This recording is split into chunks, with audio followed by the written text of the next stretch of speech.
Onesie? More like funsie. So I'm Naman. And I'm Sophia. We're building Ropazi, which is a curated marketplace that brings together fashion-forward moms who are looking to buy unique clothes for their kids and the indie designers who create these fashions. A husband and wife team from San Francisco makes it easy for parents all over to find a trendy wardrobe for their kids without having to pay the ridiculous prices. What's one fashion item that you never leave the house without? It's actually my watch, and I did leave it at home today. My baby. I don't leave it. This rice with my baby. Babypreneurship. If you were a fashion blogger on Instagram, what would your most used hashtag be? Oh, that's a nice one. Hipster baby. I think there's just a lack of hipster babies on Instagram. They're cute kids, they're kids with big smiles, kids with cute clothes, but hipster babies, we need more of those. What was one of the funniest moments you've had while working together as a couple? We were laughing every day. We were just laughing. So recently we were at this interview where they were asking... So we were at an interview, an accelerator interview, and they asked me like one feedback that you give to him. And so it's always like he's the CEO, so as you can see that he's jumping into the answers first. And I'm more comfortable that way as well. So he goes on and he starts answering that question. He's like, oh, the one main feedback that I'd give to him. I was like, no, shh, it's her that we're asking. They're putting her on the spot. They're like, hey, you tell her feedback right now. And I'm like, oh yeah, you know. And they're like, shh. Not you, not you. In the moment, it was really funny. Okay, what aspect of your kid's style are you most jealous of? He's so skinny.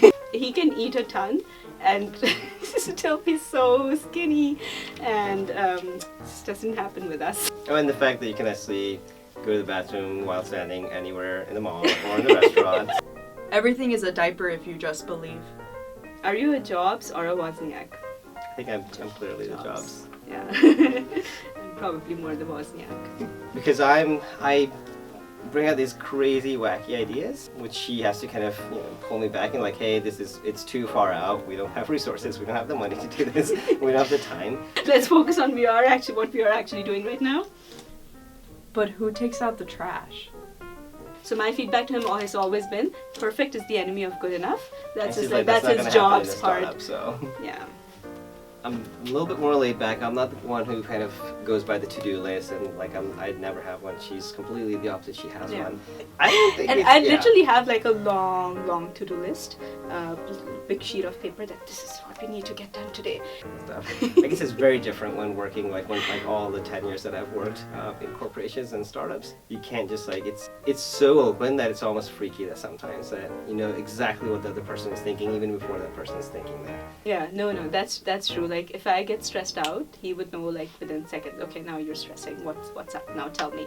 But with him, there's no filter at all. So he gets to know the good, the bad, everything. Like I think that's how it is in a marriage as well, to a certain degree. But for us, work and marriage together, there's like literally no filter. Whoever wants to start a company as a couple, they should have very clear like boundaries in terms of what their roles and responsibilities are. I think that's one thing that's really saved us. So I think if you can figure that out, I think it generally works out really well if you got clear defined boundaries. You must get along with that person really well. So if you can call your spouse your friend as well.